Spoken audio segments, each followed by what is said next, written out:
হিজরির 3য় সনে মক্কায় মুশরিকদের সাথে সংঘটিত হয় উহুদ যুদ্ধ। এই যুদ্ধে হযরত তালহা বীরত্ব ও সাহসিকতার নজিরবিহীন রেকর্ড স্থাপন করেন।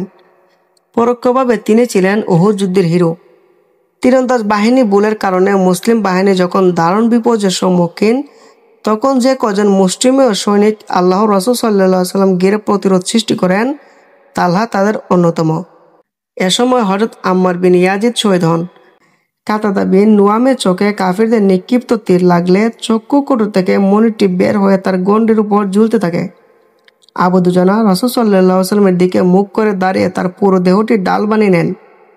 এ সময় সাদ বিন আবি ওয়াক্কাস অত্যন্ত সাহসিকতার সাথে তীর ছুঁড়েছিলেন, আর তালহা এক হাতে তলোয়ার ও অন্য হাতে বর্শা নিয়ে কাফিরদের উপর প্রচণ্ড আক্রমণ চালান।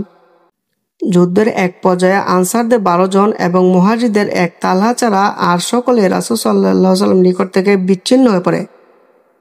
রাসূল সাল্লাল্লাহু আলাইহি ওয়াসাল্লাম পাহাড়ের একটি চূড়া ওঠেন। এমন সময় একদল শত্রু সেনা তাকে ঘিরে ফেলল। রাসূল সাল্লাল্লাহু আলাইহি ওয়াসাল্লাম তার সঙ্গে লোকদেরকে বললেন, এদের যে হটে দিতে পারবে জান্নাতে সে হবে আমার সাথী। তালহা বললেন, আমি যাবো ইয়া রাসূলুল্লাহ। রাসূল সাল্লাল্লাহু আলাইহি ওয়াসাল্লাম বললেন, না, তুমি থামো। একজন আনসারী বললেন, আমি যাব। বললেন, হ্যাঁ যাও। আনসারী গেলেন এবং মুশরিকদের সাথে যুদ্ধ করে শহীদ হলেন। এভাবে বারবার রাসূল সাল্লাল্লাহু আলাইহি ওয়াসাল্লাম আহ্বান জানালে প্রত্যেকবারই তালহা যাওয়ার ইচ্ছা ব্যক্ত করলেন, কিন্তু রাসূল সাল্লাল্লাহু আলাইহি ওয়াসাল্লাম তাকে নিবৃত্ত করে একজন আনসারীকে পাঠালেন। এভাবে এক এক করে যখন আনসারী সকলে শাহাদাত বরণ করলেন, তখন রাসূল সাল্লাল্লাহু আলাইহি ওয়াসাল্লাম তালহাকে বললেন, এবার তোমার পালা, যাও। হযরত তালহা আক্রমণ চালালেন।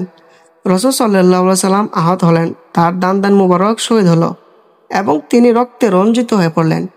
এই অবস্থায় তালহা একাকী একবার মুশরিকদের উপর আক্রমণ চালিয়ে তাদেরকে একটু দূরে তাড়িয়ে দেন।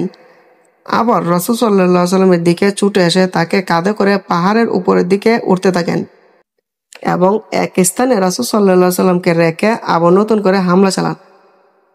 এভাবে সেদিন তিনি মুশরিকদের প্রতিহত করেন। হযরত আবু বকর বলেন, এ সময় আমি ও আবু উবাইদা রাসূল সাল্লাল্লাহু আলাইহি ওয়াসাল্লাম থেকে দূরে সরে পড়েছিলাম। কিছুক্ষণ পর আমরা রাসূল সাল্লাল্লাহু আলাইহি ওয়াসাল্লামের নিকটে ফিরে এসে তাকে সেবা করার জন্য এগিয়ে গেলে তিনি বলেন, আমাকে ছাড়ো, তোমাদের বন্ধু তালহাকে দেখো। আমরা তাকে দেখি তিনি রক্তাক্ত অবস্থায় একটি গর্তে অজ্ঞান হয়ে আছে। তার একটি হাত দেহ থেকে প্রায় বিচ্ছিন্ন এবং সারা দেহের তরবারি ও তীর বর্ষার 70টিরও বেশি আঘাত। তাই পরবর্তীকালে রাসূল সাল্লাল্লাহু আলাইহি ওয়াসাল্লাম মন্তব্য করেছিলেন, যদি কেউ কোনো মৃত ব্যক্তিকে পৃথিবীতে হেঁটে বেড়াতে দেখে আনন্দ পেতে চায়, সে যেন তালহা ইবনে উবাইদুল্লাহকে দেখে। এই কারণে তাকে জীবিত শহীদ বলা